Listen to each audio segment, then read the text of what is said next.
রাজধানীর কাকরাইলে কাল সমাবেশ স্থগিত করেছে জাতীয় পার্টি। ফ্যাসিবাদ বিরোধী ছাত্র শ্রমিক জনতার পাল্টাপাল্টি কর্মসূচি ঘিরে ডিএমপির নিষেধাজ্ঞা।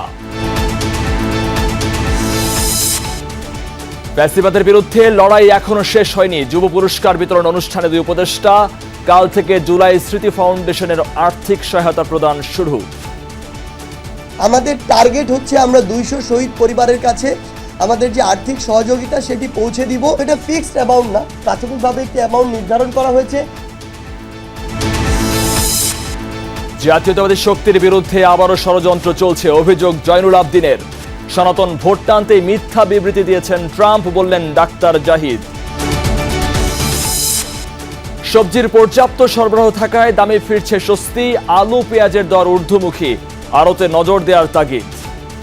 পেঁয়াজের দাম যদি 115 টাকা হয়, কি যে আলুর দাম 58 টাকা হয়, তাহলে সে দেশে সাধারণ মানুষ বাঁচবে কিভাবে? দ্বিগুণ দাম, এগুলোর দাম তো এই টাইমে থাকার কথা না। পলিথিন নিষিদ্ধ হলেও এখনো চলছে দেদার্সে ব্যবহার। রবিবার থেকে উৎপাদক পর্যায়ে অভিযান। পাট ও কাপড়ের ব্যাগ ব্যবহারের পরামর্শ।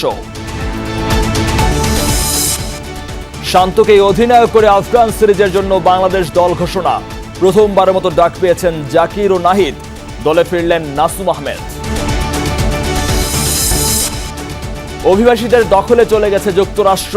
নেভাদায় নির্বাচনী জনসভায় মন্তব্য ট্রাম্পের। রিপাবলিকান প্রার্থীকে আবারও উন্মাদ আখ্যা দিলেন কমলা হ্যারিস।